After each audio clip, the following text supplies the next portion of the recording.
So divination with any coin whatsoever, even a quarter, is the same method. First, you need to decide, who are you asking the questions to?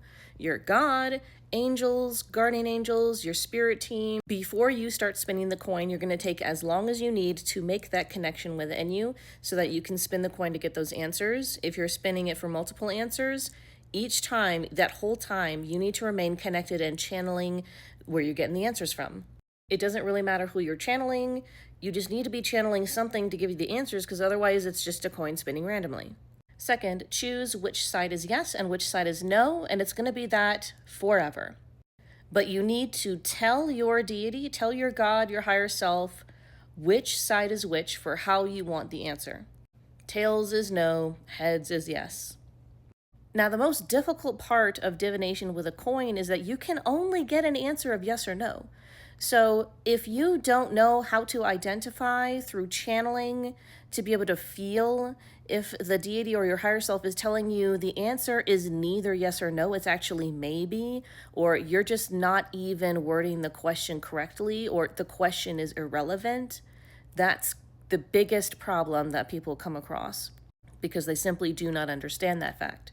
For example, if you ask the question, do the people living on the moon see Earth as their moon? Neither yes nor no is the answer. And if you can't feel that you've asked the wrong question, or that your deity is saying something, you're just going to be confused. And this brings up the point that people believe many different things that they don't realize is completely wrong, but they are so incredibly dedicated to that belief that they are unwilling to hear any other opinion or, reality about it, such as flat earthers. No offense, but we have plenty evidence that the earth is round. Many flat earthers have made attempts to prove the earth is flat, but they actually just proved it was round. And now we're going to get some people in the comments to prove my point. You have to be able to put down any hard beliefs that you hold. Otherwise, you're just going to think that divination is fake, psychics are fake, all this is fake, when in reality, the God is trying to give you some real answers. Now, that may be the most biggest challenge with doing this, but the biggest mistake that people make is not connecting to a source before asking the questions. You just spin the coin and arbitrarily think you're going to get an answer. You're just letting a coin spin. You have to channel whatever is giving you the answers.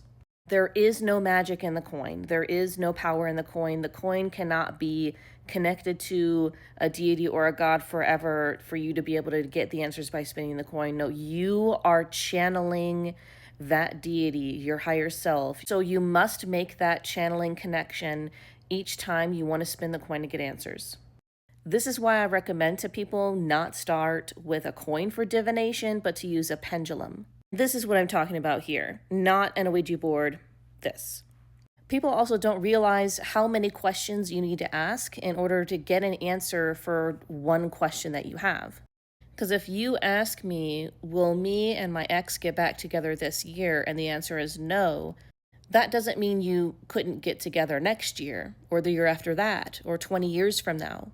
So there's a lot of follow-up questions that I would ask. Okay, it's no for this year. Will they get together next year? No. Okay. The next year? No. Okay, well, let me reword my question. Will they ever get back together?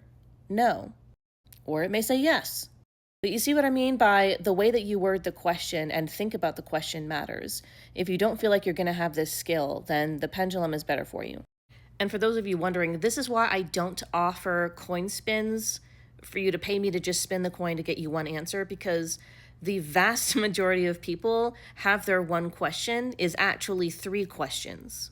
Or there are multiple follow-up questions that I will need to ask because you ask me, will me and my ex get back together this year? I could just leave it as no and not tell you that, hey, I could spin the coin again and ask, will you get back together next year? Or will you ever get back together? People just don't understand that the way that they're asking the question is not the way that they want to get the answer. Because I'm pretty sure you want to know, will you ever get back together? But you're asking, will we get back together this year? That's not the same question. You have to be literally exact with your questions. And no offense, but many neurotypicals just don't understand how to verbalize what they want to know, because you're more likely to speak in a way that skirts around what you're talking about, because you were taught to not be direct because it's blunt or rude. But you have to be that way with the coin. So that being said, if you're neurodivergent, it's probably you're going to be really good at this. Another example I just thought of, if you want to know if your cat or dog likes cheese because you want to have them try it, and you're like, hey, let me ask the coin, does my dog like cheese? But your dog has never tried cheese before. They don't know if they like it. Neither does the god. The god can't tell you if your dog likes cheese if they've never tried it. So there's logic that's also required for you to understand. And it's just really hard for a lot of people to understand how to word questions where you are precisely, truthfully, gonna get a yes or no answer that actually means something and isn't irrelevant, like asking, would my dog like cheese?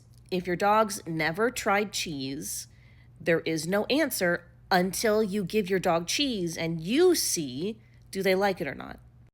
Also, if your opinion of mermaids looks a certain way, has a certain history, and you ask, are mermaids real? And the answer is no. The answer is no because the way that you define mermaids is incorrect. I found that fairies, the fae, those are different things. You have to define the words that you're talking about in order to get clear answers that make sense to you when it comes to the supernatural, like mermaids, the fae, vampires. If you define vampires as someone who consumes blood for sustenance, that could be like literally every single animal that hunts to kill. I'm not saying all this to like confuse you or make you feel like this process is really complicated. It is, but I just need you to understand exactly what you're getting into and why it's not really something just as simple as asking yes or no.